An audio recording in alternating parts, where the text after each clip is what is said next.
The story she told by the one who finally took back the pen. She told them all the same story. The man she stayed with, possessive, controlling, a cheater, a thief. She painted herself as the victim, a woman trapped, unloved, and unhealed. And maybe at first glance her tale seemed convincing, but it wasn't healing she was after. It was attention. It was control.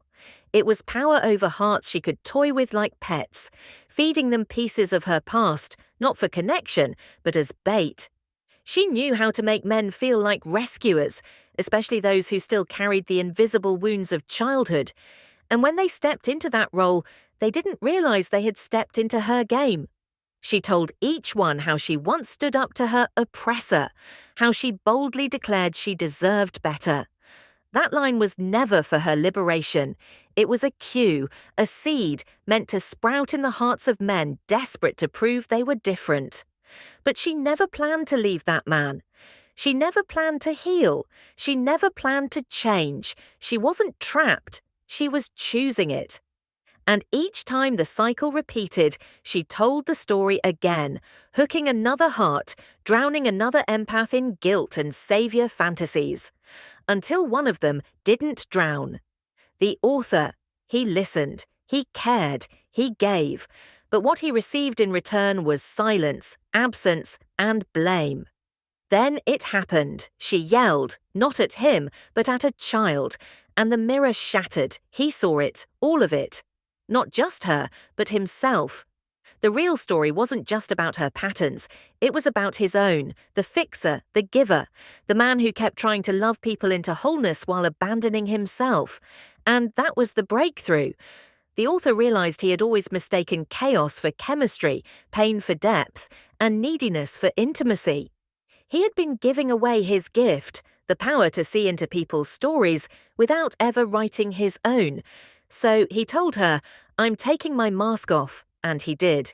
He gave her sincere encouragement, an apology he never owed, and honesty she didn't deserve. And what he got back was nothing. No thank you, no closure, no acknowledgement, just the return of her silence and her cycle. She went back to victimhood, back to the script, back to the pattern. And that was when the author made the choice that changed everything. He chose himself. He didn't out her. He didn't name names. Because truth doesn't need a name tag. It knows who it's talking to.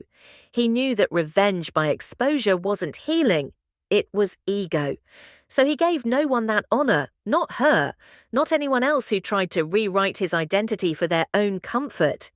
He let them all become nameless in the stories he outgrew. Because some people are not meant to be remembered, they're meant to be released. And with that, the pages began to pour out. In the stillness, he finally began to write life on his terms. The silence became sound. The patterns became a map. The healing became his mission. He saw the pathway out. He built a legacy, not from pain, but from presence. A multi-million-dollar vision rooted in clarity, not chaos. And even this channel you're listening to this story on, it's part of that legacy. You see, what he wished for her was real. He truly wanted her to heal, to feel unconditional love. But he also knew what you wish for others comes back to you, and it did. He healed, he grew, he learned to love himself without applause, without needing to be chosen. He never looked back, never went back, never tried to force the wish. He simply assumed it was already fulfilled. That one day she'd stop retelling the same story. That one day she'd stop putting him in the same category as the rest. Because he was never like them. He was the one who became victory, not for his ego, but for the people. For those like him. For those who give, feel, and dream. He became present. He became the author of his life. He broke the cycle. He closed the chapters. He ended the generational wounds, not with rage, with grace. 3 years and counting, he sat in solitude. Not to prove anyone wrong, but to become the man no one from his past was ever willing to see. And now the future has proven the past. He was never just a character in their story. He was the book. And now, he writes not to remember, but to remind the story she told. Final chapter, The Mirror and the Pen. The author no longer believes anything is possible. He knows, because belief still wavers. But knowing is rooted in experience, and he has lived it. He has watched the impossible become real. He has watched pain transform into purpose. He has watched silence become strength. He knows now, for those willing to face themselves, change becomes inevitable. Not by force, not by chasing, but by alignment. Alignment in the mirror of self-reflection.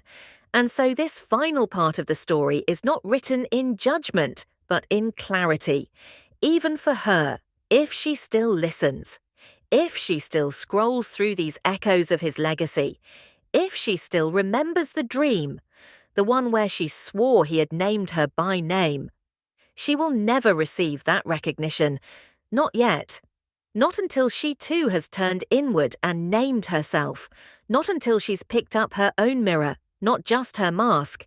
Not until she has walked into the storm of her own soul and emerged, pen in hand. This was not the author's law.